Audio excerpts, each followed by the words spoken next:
Halo semuanya, di video sebelumnya aku ada membahas tentang dessert yang bahan dasarnya gelatin itu kemungkinan tidak halal. Jadi, apa benar kalau gelatin itu nggak halal? Untuk menjawab rasa penasaran kali ini, kita harus tahu apa itu gelatin.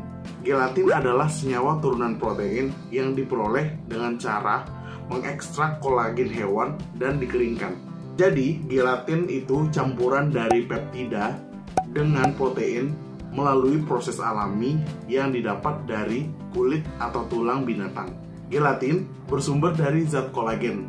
Kembali lagi, pada umumnya diekstrak melalui hewan ternak pada bagian tulang, kulit, dan jaringan ikat.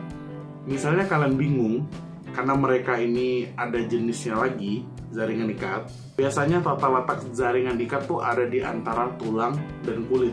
Hewan yang biasanya dapat diekstrak gelatinnya itu tuh ikan, sapi, dan babi. Ini dia yang menjadi perhatian kita dari video sebelumnya.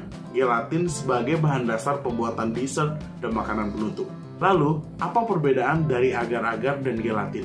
Perbedaan yang mudah dipahami adalah asal dari sumber masing-masing mereka. Gelatin berasal dari kolagen hewan, sedangkan agar-agar itu dari rumput laut. Nah, karena kita membedakan agar-agar dan gelatin dari sumbernya, apakah gelatin itu ada jenis-jenisnya lagi atau hanya satu doang? Gelatin itu jenisnya dilihat dari bentuknya. Ada gelatin bubuk, ada gelatin lembaran, dan juga ada isinglass dari ikan. Nah, untuk menjawab pertanyaan paling utama, apakah gelatin itu halal? Menurutku tergantung tempat atau ketersediaannya tuh apa. Kenapa? Oke, aku jelaskan. Aku yakin setiap orang yang memproduksi produk yang berbahan dasar gelatin pasti memikirkan ketersediaannya dan harganya. Tidak termasuk elemen pembeda. Apalagi itu elemen pembeda.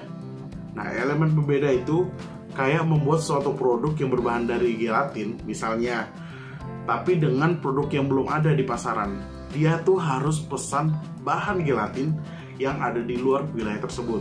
Misalnya wilayah A memproduksi kolagen dari hewan sapi.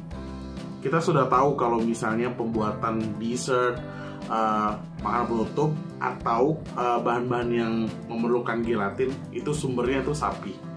Kalau misalnya dia pakai elemen pembeda, berarti dia harus mengirimkan atau meminta pihak lain, wilayah lain itu mengirimkan produk gelatin yang lain. Aku yakin kalau misalnya wilayah tersebut memproduksi gelatin dari hewan sapi, ketersediaan dari gelatin ini akan digunakan semaksimal mungkin dari produsen yang memang membutuhkannya gitu. Secara rasional, kalau misalnya mengambil gelatin dari wilayah lain, akan ada biaya yang besar. Nah, di video sebelumnya kita ada membahas tentang makanan penutup atau dessert di Jepang itu yang berbahan dasarnya tuh gelatin. Karena di video sebelumnya narasumbernya menginformasikan kalau ada kemungkinan mereka tuh umumnya menggunakan gelatin dari hewan babi, maka ada kemungkinan juga kalau makanan di sana tidak halal. Makanya di video sebelumnya aku ada menginformasikan di mana mereka bisa akses bahan-bahan atau sumber dari gelatin yang halal. Nah, kalian bisa cek mereka pakai aplikasi apa, website apa, sumbernya apa. Jadi kalau misalnya kalian berhalangan dengan makanan yang non halal, itu silahkan dicek video yang sebelumnya karena ada informasinya. Nah, sekian rasa penasaran kali ini. Semoga rasa penasaranku sama dengan rasa penasaran kalian. Kalau misalnya beda, ya thank you for watching this video. Monster Crossing.